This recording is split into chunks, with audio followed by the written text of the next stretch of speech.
به نام خدا سلام عرض می کنم خدمت همه شما شاگردان عزیز. امیدوار هستم همگیتان خوب، صحتمند، سالم و سرحال باشین، بخیر به درس امروز حاضر شده باشین و آماده یک درس جدید باشین. شاگردای نازنینی که در صنف هستین، همتون خوب هستین؟ بخیر آمدین به صنف؟ بله استاد. بسیار عالی. شما را خوش آمدید میگم به یک درس دیگه ما در مضمون هندسه در صنف نهم. ما امروز به ادامه درس های قبلی خود یک درس جدید، یک موضوع جدید را در مضمون هندسه میخونیم و از همین طریق میتونیم که با یک گپ جدید در علم هندسه هم آشنا شویم. درس امروز ما یک درس بسیار مهم هست، زیاد به کارتان میآید. تا صنف 12 این مسئله ممکن است که به کارتان بیاید. به همین خاطر است همتون میخوایم که به درس امروز کاملا توجه داشته باشین. قلم و کتابشتان مثل همیشه پیشتان باشن، نکات مهم و اساسی درس را یادداشت کنید و اگر جایی برتان سوالی پیش میآید یا جایی برتان مشکلی پیش میآید، همون لحظه مشکلاتتان را از ما بپرسین تا مشکلاتتان در همین درس حل شود و به درس بعدی باقی نمانه. اما قسمی که همه شما میفهمید، ما در درس قبلی در مورد سیستم معادلات خطی صحبت کردیم. فهمیدیم که یک سیستم معادلات خطی به چه شکلی موجود بوده میتونه و از روی یک سیستم معادلات خطوط مستقیم چگونه میتونیم حالات خطوط را تشخیص بدیم. آیا خطوط با همدیگه موازی هست، بالا یک دیگه منطبق هست یا یک دیگه خود را در یک نقطه قطع کرده با همدیگه متقاطع می باشه. برای حمایت از ما چینل بیگم اکادمی را سابسکرایب کنید و سپس زنگوله را فشار دهید تا به تمام ویدیوهای درسی ما دسترسی داشته باشید و از آنها مستفید شوید. و از طریق ای که برای x و y قیمت های صفر وضع کردیم، تانستیم که نقاط تقاطع خطوط را با محورهای x و y دریافت کنیم و در نتیجه فهمیدیم که معادله خط مستقیمی معادلات خطوط مستقیمی که با همدیگه متقاطع هستن یک نقطه مشترک دارن، یک حل داره. معادلات خطوط مستقیمی که میلشان با همدیگه مساوی است، نقاط تقاطعشان با محور y مساوی است، خطوط منطبق هست، بی نهایت نقاط مشترک داره و بی نهایت حل داره. و خطوط مستقیمی که دارای میل‌های مساوی می باشند اما نقاط تقاطعشان با محور y فرق میکنه، خطوط موازی می باشن، هیچ نقطه مشترکی با همدیگر ندارن و در نتیجه سیستم معادلات حل نمی داشته باشه. ما امروز با همدیگه یک موضوع جدید را در رابطه با همین سیستم معادلات خط مستقیم می خوانیم. عنوان درس امروز ما حل سیستم معادلات خطی به روش تعویضی می باشه. یک روشش را روز قبلی با همدیگه یاد گرفتیم. امروز با یک روش جدید حل سیستم معادلات خطی آشنا میشیم که به نام روش تعویضی یاد میشه. یک روش بسیار مهم است و این درس ما شامل صفحه 79 و 80 کتاب ریاضی بخش هندسه است. به شکل کلی یک هدف در این درس داریم و او هدف ما این هست که بفهمیم ما سیستم معادلات خطی را به روش تعویضی چگونه حل کرده میتونیم. پس خوب متوجه درس امروز باشین. خب شاگرد عزیز، هرگاه یک سیستم از معادلات داشته باشیم، به طور مثال داشته باشیم 2x مثبت 3y مساوی به 0 و داشته باشیم 3x مثبت 2y مساوی به 10. یک سیستمی از معادلات خطی داریم و اگر بخوایم که این سیستم معادلات خطی را به روش تعویضی حل کنیم، روش تعویضی به چه شکلی این سیستم معادلات را حل میکنیم؟ کاری که میکنیم این هست که قیمت یک مجهول را از جنس مجهول دومی دریافت میکنیم. و طور مثال در معادله اولی قیمت x را از جنس y دریافت میکنیم یا قیمت y را از جنس x دریافت میکنیم. قیمت دریافت کرده را در معادله دومی وضع میکنیم، در نتیجه قیمت یک از مجهول ها را دریافت میکنیم. قیمت مجهول را که دریافت کردیم دوباره در هر کدام از معادلات قیمت مجهول را اگر بگذاریم میتونیم که میتونیم که قیمت مجهول دومی را هم دریافت کنیم. خب بیاین که این کار را انجام بدیم. یک کار ساده هست اما دقت کار داره. داریم 2x مثبت 3y مساوی به 0. شاگردای عزیز، اگر بخوایم که قیمت x را دریافت کنیم، قیمت x را از جنس y دریافت کنیم، و چه شکلی؟ کاری که انجام میدیم این هست که نوشته میکنیم 2x مساوی هست به مثبت 3 وای را به سمت مقابل مساوات انتقال میتیم، یعنی x را تنها نگه میداریم. به خاطر که قیمت x را دریافت کنیم x را تنها نگه میداریم. 2x مثبت 3 وای مساوی به 0. 2x در همین قسمت خودش. مثبت 3 وای را به سمت مقابل مساوات انتقال میتیم، منفی 3 وای با 0 جمع میشه، باز هم منفی 3 وای. اما هنوز هم x تنها نیست، باید اطراف را تقسیم ضریب x کنیم. ضریب x چند هست؟ ضریب x 2 هست. 2 با 2 خلاص میشه. 2 با 2 خلاص میشه. x مساوی هست به x مساوی هست به چی؟ مساوی هست به منفی 3 بر 2 وای. قیمت یک مجهول را از جنس مجهول دومی تانستیم که دریافت کنیم، یعنی قیمت x را از جنس y دریافت کردیم. خب این مسئله چی به درد میخوره؟ موضوعی که وجود داره ای است که ما میتونیم قیمتی که به x دریافت کردیم را در معادله دوم وضع کنیم، یا در معادله دوم به جای x قیمتش را نوشته کنیم، منفی 3 بر 2 y. به چه شکلی؟ معادله خط دوم ما چی هست؟ 3x مثبت 2y مساوی به 10. 3x مثبت 2y مساوی به 10. به جای x نوشته میکنم منفی 3 بر 2y. 3 خودش به جای x چی نوشته میکنم؟ به جای x نوشته میکنم منفی 3 بر 2y. منفی 3 بر 2y مثبت 2y خودش مساوی به 10 هم خودش. خب موضوعی که در این قسمت وجود داره این هست که 3 در حالت ضرب با قوس هست. یک بار دیگه براتون تکرار میکنم.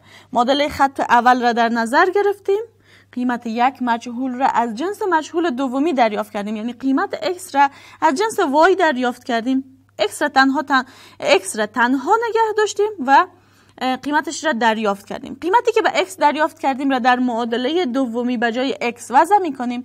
3x مثبت 2y فقط به جای x نوشته میکنیم منفی 3 بر 2y. قیمتش را نوشته میکنیم، ادامه معادله هم خودش. اگر جمع یا تفریق میشه جمع و تفریق را انجام میدیم. در ابتدا عملی ضرب را انجام میدیم چون 3 در حالت ضرب با قوس وجود داره. کاری که انجام میدیم این هست که علامه، هر عددی که علامه نداشته باشه علامش مثبت هست. مثبت ضرب منفی صورت با صورت ضرب میشه، مخرج با مخرج. هر عددی که مخرج نداشته باشه مخرجش 1 هست. صورت با صورت. 3 ضرب 3 9. 1 ضرب 2 وای هم خودش مثبت 2 وای در این قسمت خودش مساوی به 10 هم خودش. منفی 9 بر 2 وای و مثبت 2 وای. آیا با همدیگه حدود مشابه نیستن؟ بله حدود مشابه هستن. بدن میتونیم که حدود مشابه رو با همدیگه جمع یا تفریق کنیم. کاری که میکنیم این هست که میگیم هر عددی که مخرج نداره مخرجش 1 هست. یک خط برنوشته میکنیم، بین 1 و 2 مخرج مشترک میگیریم. مخرج مشترک گرفتن یک کار بسیار ساده است. شما از صنف 4 و 5 موضوع را شروع کردیم. 1 ضرب 2 به حیث مخرج مشترک. هر دو مخرج را ضرب میکنیم، در مخرج نوشته میکنیم 1 ضرب 2. مخرج مشترک را تقسیم مخرج کسر اولی ضرب صورتش، یعنی 2 تقسیم 2 1. 1 ضرب 9 منفی 9. یک بار دیگه براتون میگم مخرج مشترک میگیریم 1 2. مخرج مشترک تقسیم مخرج کسر اولی یعنی 2 تقسیم 2 1. 1 را ضرب صورت کسر اولی میگیم. صورت کسر اولی چی است؟ منفی 9 است. علامه را باید در نظر بگیریم. منفی 9 است. پس 1 ضرب منفی 9 خودش. وای را هم نوشته میکنیم مثبت 2 تقسیم 1 2. 2 ضرب 2 مخرج مشترک تقسیم مخرج کسر دوم ضرب صورتش 2 تقسیم 1 2 ضرب 2 4 وای مساوی به 10 خودش.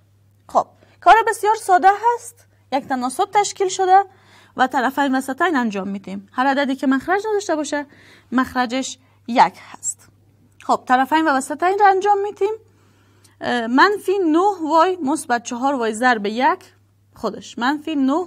البته میتونیم منفی 9 وای و 4 وای را ساده تر بسازیم چون حدود با هم دیگه مشابه هستن و در نتیجه میتونیم جمع و تفریق را انجام بدیم. میبینیم که علامه هایش مختلف هست. زمانی که علامه ها مختلف باشه عدد از هم دیگه تفریق میشه، اما علامه از عدد بزرگ در نظر گرفته میشه. عدد بزرگ چی هست؟ منفی هست و عدد از هم دیگه تفریق میشه. 9 وای منفی 4 وای 5 وای. 5 وای ضرب 1 دوباره 5 وای خودش مساوی هست به 2 ضرب 10 10 2 20. وای را اگر بخوایم تنها به دست بیاریم باید اطراف را تقسیم ضریب چی کنیم؟ ضریب وای کنیم. اطراف تقسیم ضریب وای یعنی اطراف تقسیم -5. هر دو طرف باید تقسیم چی شود؟ هر دو طرف باید تقسیم -5 شود. -5 با -5 اختصار میشه، وای تنها میمونه. اما در این قسمت باید 20 را تقسیم 5 کنیم. وای مساوی هست به ابتدا هر عددی که علامه نداشته باشه علامش مثبت هست، مثبت ضرب منفی 20 تقسیم 5 4. وای را تونستیم دریافت کنیم که -4. یعنی ابتدا یکی از معادلات را در نظر میگیریم، فرق نمیکنه معادله اولی باشه دومی باشه، یکی از معادلات را در نظر میگیرین، قیمت یک مجهول را از جنس مجهول دومی دریافت میکنیم. ما کاری که کردیم قیمت x را از جنس y دریافت کردیم. شما میتونید قیمت y را از جنس x دریافت کنید. کار بسیار ساده است. تنها اگر میخواین قیمت x را دریافت کنید x را تنها نگه دارین در یک سمت مساوات. اگر میخواین قیمت y را دریافت کنید y را تنها نگه دارین در یک سمت مساوات. ما در این قسمت x را تنها نگه داشتیم و قیمت x را از جنس y دریافت کردیم. قیمتی که دریافت کردیم در معادله دومی وضع ساختیم و قیمت y را تونستیم که پیدا کنیم. یعنی این معادله را تا حدی تونستیم حل کنیم و تونستیم تنها قیمت y را دریافت کنیم، اما قیمت x را تا حالا دریافت نکردیم. قیمتی را که با y دریافت کردیم در یکی از این دو معادله وضع میکنیم و در نتیجه میتونیم که قیمت x را هم دریافت کنیم. اگر در این قسمت براتون همین کار را انجام بدم، یک قسمت جایی که در اینجا داریم این کار را انجام میدم. مثلا مثال معادله اول را در نظر میگیرم 2x مثبت 3y مساوی به 0 3y مساوی به 0. قیمت y را دریافت کردیم -4. پس به جای y باید چند وضع کنیم؟ -4 وضع کنیم. 2x خودش مثبت 3 خودش به جای y قیمتش -4 مساوی به 0. 2x مثبت ضرب منفی 3 ضرب 4 12 مساوی به 0. کاری که انجام میدیم این است که میگیم 2x خودش -12 رو به سمت مقابل مساوات انتقال میدیم. مثبت 12 با 0 جمع میشه باز هم مثبت 12. اطراف را تقسیم چی میکنیم؟ اطراف را تقسیم ضریب x میکنیم. ضریب x چی هست؟ 2. اطراف تقسیم 2 میشه، 2 با 2 خلاص میشه، x مساوی به 12 هم تقسیم 2 میشه، جوابش میشه 6. امیدوارم که در این قسمت فهمیده باشین که اطراف را تقسیم چی کردیم؟ تقسیم ضریب x یعنی 2 کردیم که 2 با 2 اختصار شد x و 12 هم با 2 اختصار شد، جواب شد 6.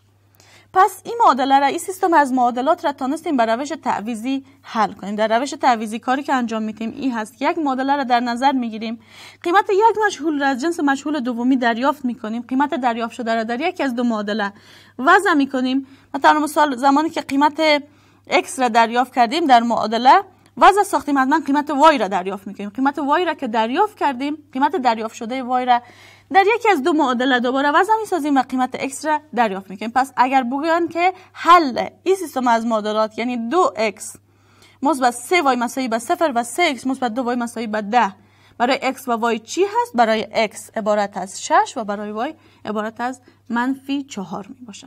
خب شاگرد عزیز، در ابتدا ممکن است که این موضوع براتان مشکل معلوم شود و سخت معلوم شود، اما اگر کمی دقت کنید میبینید که با استفاده از کارهای بسیار ساده، جمع، تفریق، ضرب، تقسیم، ما میتونیم که برای یک معادله که دارای دو مجهول است x و y قیمتهایش را دریافت کنیم. کسی در درس امروز سوالی یا مشکلی نداره؟ نه خیر استاد. بسیار خوب. خب شاگرد عزیزی بود از درس امروز ما. امیدوار هستم که درس امروز را یاد گرفته باشین، فهمیده باشین که چگونه میتونیم که سیستم معادلات خطی را به روش تعویضی حل کنیم. البته میفهمم درس براتون کمی مشکل تمام میشه، به همین خاطر روز بعدی هم بعضی سوالاتی که ممکن است در تمرین وجود داشته باشه، سوالات سخت باشه و شما حل کرده نتونین را با هم دیگه در صنف حل میکنیم. تشویش از این نداشته باشین. یک درس دیگر هم در مورد حل معادلات، حل سیستم معادلات به روش تعویضی با هم دیگه کار میکنیم. شما هم فرصت دارین در این یک روزی که دارین میتونین درس ها را تکرار کنید، مشکلاتتان را یادداشت کنید و اگر درس امروز را یاد نگرفتین باز هم روز بعدی با هم دیگه این موضوعات را تکرار میکنیم. اما شما کوشش کنید که تمرین صفحه 80 کتابتان را در کتابچه هایتان حل کنید. سیستمی از معادلات خطی براتان داده شده، حلش را به روش تعویضی از شما خواسته. سعی کنید که تمرین را حل کنید، اما باز هم هر سوالی که مشکل داشتین و یا براتون مشکل بود یادداشت کنید و روز بعدی از ما بپرسین تا در صنف با هم دیگه حل کنیم. تا روز بعدی که دوباره مضمون هندسه داریم، همه شما را به خداوند بزرگ و بی نیاز میسپارم. خدا نگهدار. قبل از آغاز درس بعدی وقفه کوتاه میگیریم.